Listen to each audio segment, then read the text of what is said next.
पुरस्कारों से हमें अनुग्रहित करें।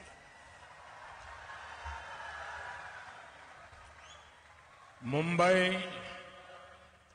आणि मुंबई उपनगरातून मोठ्या संख्येने उपस्थित सर्वांना माझा नमस्कार। आज का दिन मुंबई और महाराष्ट्र के साथ ही विकसित भारत के संकल्प के लिए बहुत बड़ा, बहुत ऐतिहासिक है। आज विकास का ये उत्सव भले ही मुंबई में हो रहा है, लेकिन इस पर पूरे देश की नजर है। आज दुनिया के सबसे बड़े सी ब्रिज में से एक ये विशाल अटल सेतु देश को मिला है। ये हमारे उस संकल्प का भी प्रमाण है कि भारत के विकास के लिए हम समंदर से भी टकरा सकते हैं, लहरों को भी चीर सकते हैं। आज का ये कार्यक्रम संकल्प से सिद्धि का भी प्रमाण है। मैं 24 दिसंबर 2016 का दिन नहीं भूल सकता, जब मैं Mumbai trans harbour link Atal Setu के शिलान्यास के लिए यहां आया था।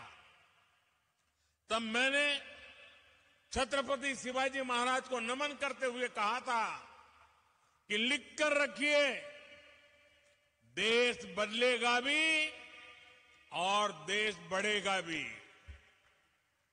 जिस व्यवस्था में सालों साल काम लटकाने की आदत पड़ गई थी, उससे देशवासियों को कोई उम्मीद बची नहीं थी।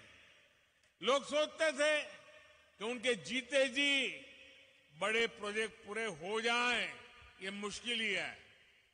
और इसलिए मैंने कहा था, लिख कर रखिए, देश बदलेगा और जरूर बदलेगा।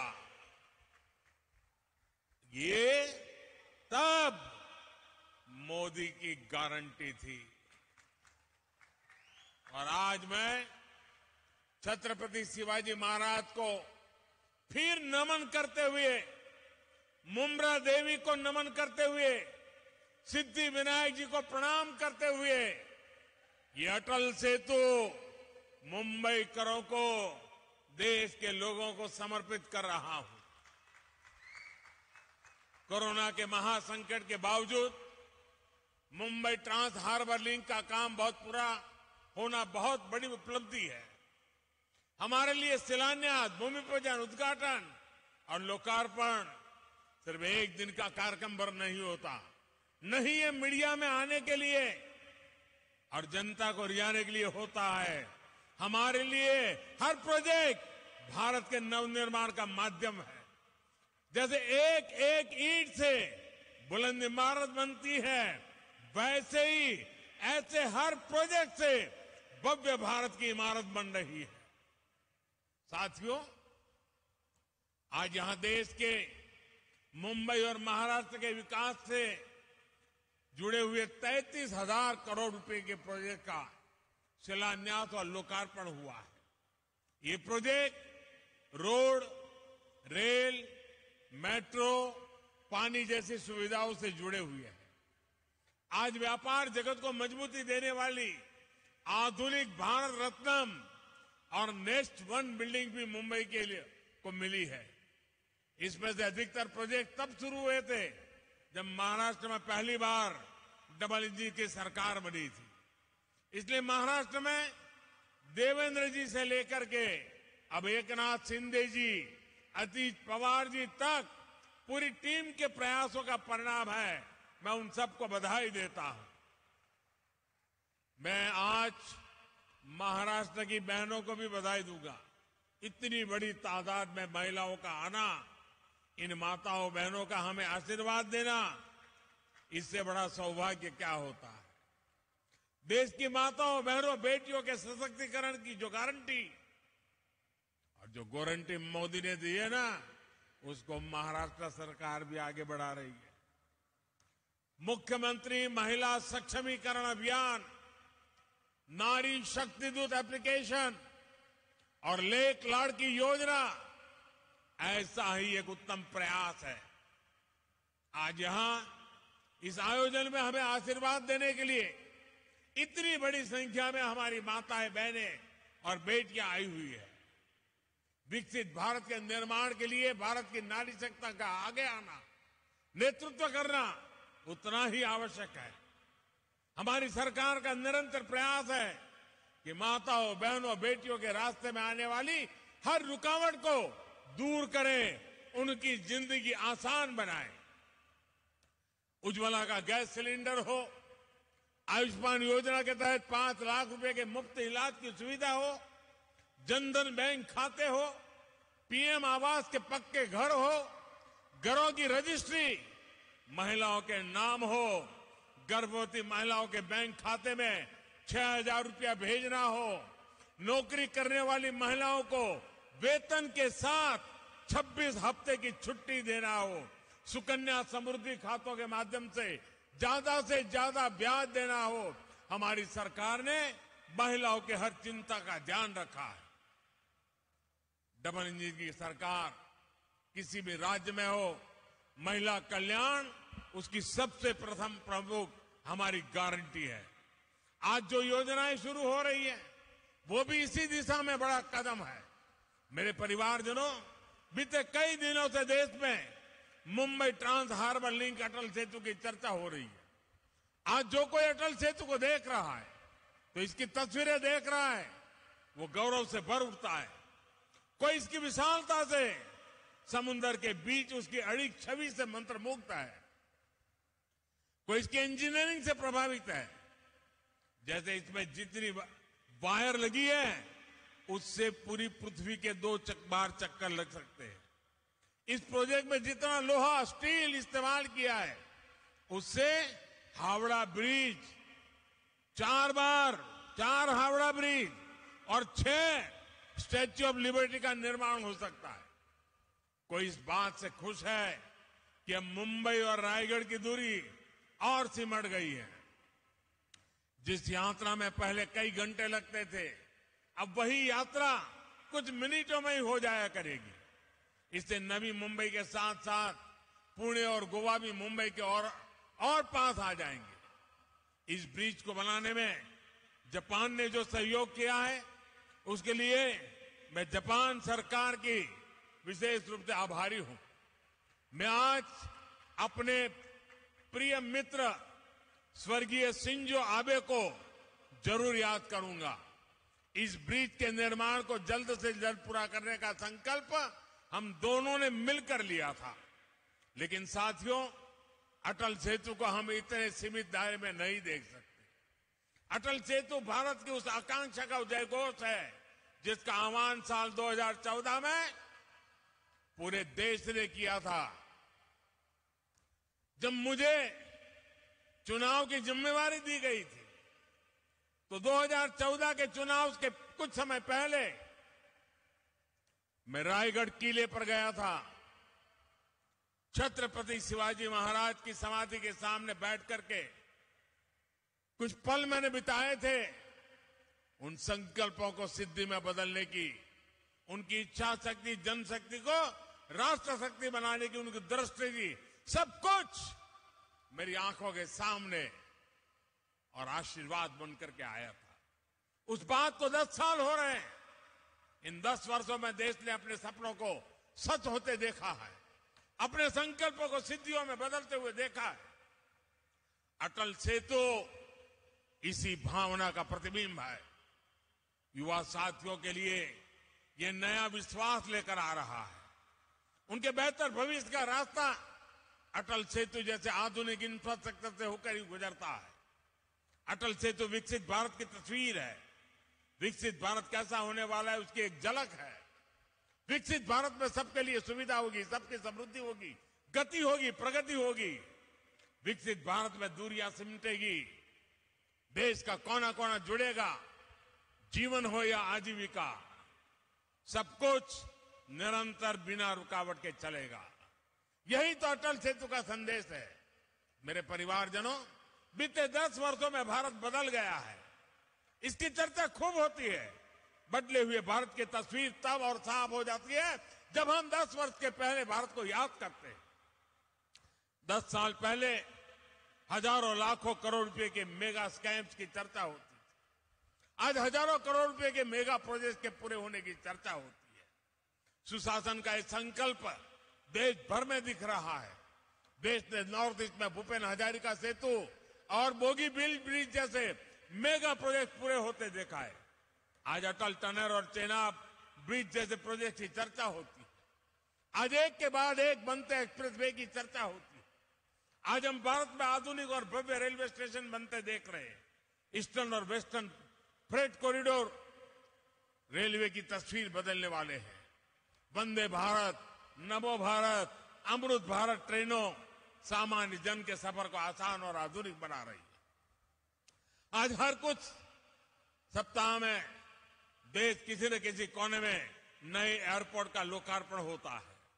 साथियों, यही मुंबई में, महाराष्ट्र में इन वर्षों में अनेक मेगा प्रोजेक्ट या तो पूरे हो चुके हैं या फिर बहुत जल्द पूरे होने वाले। पिछले साल ही बाला साहब ठाकरे समृद्धि महामार्ग का लोकार्पण हुआ। नवी मुंबई एयरपोर्ट और कोस्टल रोड प्रोजेक्ट पर भी तेजी से काम चल रहा है। कोस्टल रोड प्रोजेक्ट से मुंबई महानगर की कनेक्टिविटी का कायाकल्प होने जा रहा है। ऑरेंज गेट, ईस्टर्न फ्रीवे और मरीन ड्राइव की अंडरग्राउंड टनल कनेक्टिविटी मुंबई शहर में ईज ऑफ ट्रैवल बनाएगी। आने वाले कुछ सालों में ही मुंबई को पहली बुलेट ट्रेन भी मिलने वाली है। दिल्ली मुंबई इकोनॉमिक कॉरिडोर महाराष्ट्र को मध्य भारत और उत्तर भारत से जोड़ने जा रहा है। महाराष्ट्र को तेलंगाना, छत्तीसगढ़ और अन्य पड़ोसी राज्यों से जोड़ने के लिए ट्रांसमिशन लाइन नेटवर्क बिछाया जा रहा है। इसके अलावा ऑयल और गैस पाइपलाइन हो, औरंगाबाद इंडस्ट्रियल सिटी हो, नवी मुंबई एयरपोर्ट हो, शैलेंद्र बिडकिन इंडस्ट्रियल पार्क हो, ये बड़ी परियोजनाएं महाराष्ट्र की अर्थव्यवस्था को नई गति देने वाली है। मेरे परिवारजनों, आज पूरा देश प्रत्यक्ष देख रहा है कि टैक्स पेयर का पैसा किस तरह देश के विकास लग रहा है। लेकिन देश पर दशकों तक शासन करने वालों ने देश का समय और टैक्स पेयर का पैसा दोनों ही की परवाह नहीं की है।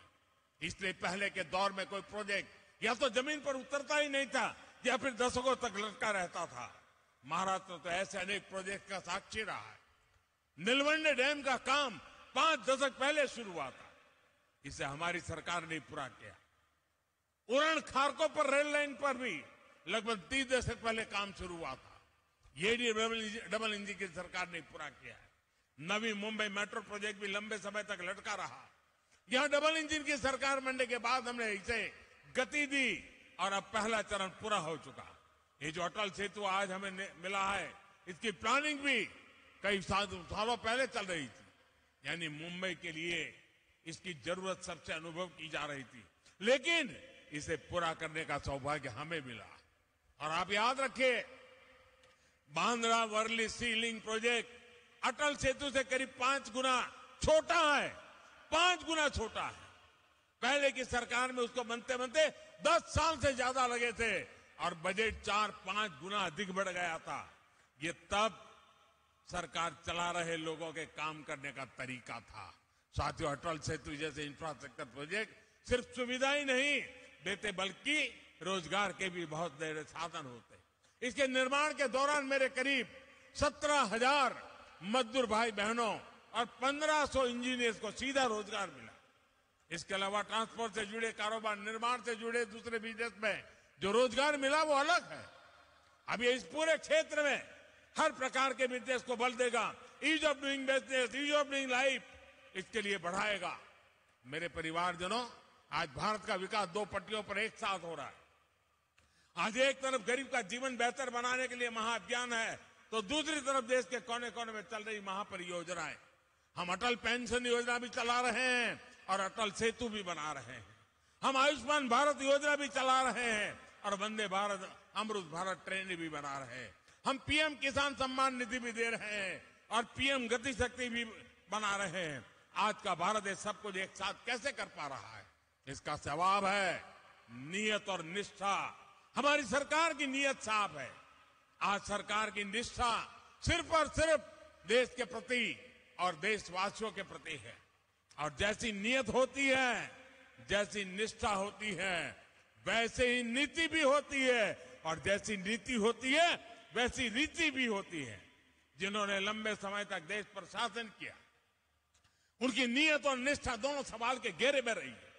उनकी नीयत सिर्फ सत्ता हासिल करने की रही, वोट बैंक बनाने की रही, अपनी तिजोरियां भरने की रही। उनकी निष्ठा देशवासियों के प्रति नहीं, बल्कि सिर्फ और सिर्फ अपने परिवारों को आगे बढ़ाने तक ही सीमित रही। इसलिए वो न विकसित भारत के बारे में सोच सके, न आधुनिक इंफ्रास्ट्रक्चर को लक्ष्य बना सके। इससे देश का कितना नुकसान होता है, ये जानना भी जरूरी है। मैं आपको एक आंकड़ा देता हूं। 2014 से पहले के 10 सालों में इंफ्रास्ट्रक्चर के लिए सिर्फ 12 लाख करोड़ रुपए बजट दिया गया था, जबकि हमारी सरकार ने 10 वर्षों में हमने 44 लाख रुपए का बजट इंफ्रास्ट्रक्चर के लिए दिया है। तभी तो आज देश में इतने बड़े बड़े प्रोजेक्ट चल रहे हैं। महाराष्ट्र में ही केंद्र सरकार करीब 8 लाख करोड़ रुपए के इंफ्रास्ट्रक्चर प्रोजेक्ट या तो पूरा कर चुकी है या उन पर काम चल रहा है। यह राशि हर सेक्टर में रोजगार के नए अवसरों को बढ़ा रही है। साथियों, हम आज देश के हर परिवार को बुनियादी सुविधाओं के सैचुरेशन यानी 100% कवरेज का मिशन लेकर चल रहे हैं। विकसित भारत संकल्प यात्रा के तहत आज मोदी की गारंटी वाली गाड़ी देश के कोने कोने में पहुंच रही है। मोदी की गारंटी वहां से शुरू होती है जहां दूसरों से उम्मीदें खत्म हो जाती हैं। हमारी बहनों बेटियों ने तो ये सबसे अधिक अनुभव किया है। गांव या शहर, साफ सफाई से लेकर पढ़ाई, दवाई और कमाई, हर योजना सबसे अधिक लाभ हमारी माताओं बहनों को हुआ है। पीएम जन औषधि केंद्रों पर 80% डिस्काउंट के साथ दवाई दी जा रही है। मोदी की गारंटी गरीब परिवार की बहनों को पक्का घर देने की है।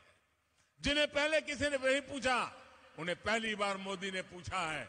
उन्हें बैंकों से मदद दिलवाई है। पीएम स्वनिधि योजना से जहां मुंबई के भी हजारों रेहड़ी पटरी वाले भाई बहनों को फायदा हुआ है। हमारी सरकार महिला सेल्फ हेल्प ग्रुप को भी मदद दे रही है। बीते कुछ सालों में हमने बहनों को लखपति दीदियां बनाई है और अब मेरा संकल्प है आने वाले सालों में 2 करोड़, यह आंकड़ा सुनकर के कुछ लोग चौंक जाते हैं, 2 करोड़ महिलाओं को मैं लखपति दीदी बनाने का लक्ष्य लेकर के चल रहा हूं। महाराष्ट्र के एनडीए सरकार ने जो ये नया अभियान चलाया है, ये नारी सशक्तिकरण में बहुत बड़ी भूमिका निभाएगा। मुख्यमंत्री महिला सक्षमीकरण अभियान और नारी शक्ति दूत अभियान से महिलाओं के विकास को नई गति मिलेगी। मैं आपको विश्वास दिलाता हूं, डबल इंजन सरकार महाराष्ट्र के विकास के लिए ऐसे ही समर्पित भाव से काम करती रहेगी। महाराष्ट्र विकसित भारत का एक मजबूत स्तंभ बने, इसके लिए हम कोई कसर बाकी नहीं छोड़ेंगे। एक बार फिर आप सभी को इस नए प्रोजेक्ट के लिए मैं बहुत बहुत बधाई देता हूं। माताओं बहनों को विशेष रूप से प्रणाम करता हूं। आपने इतनी बड़ी तादाद में आकर हमें आशीर्वाद दिए, बहुत बहुत धन्यवाद। आजची उद्योगनगरी न्यूजला सबस्क्राईब, बेल आयकॉनला प्रेस करा, लाईक, कमेंट आणि शेअर करा.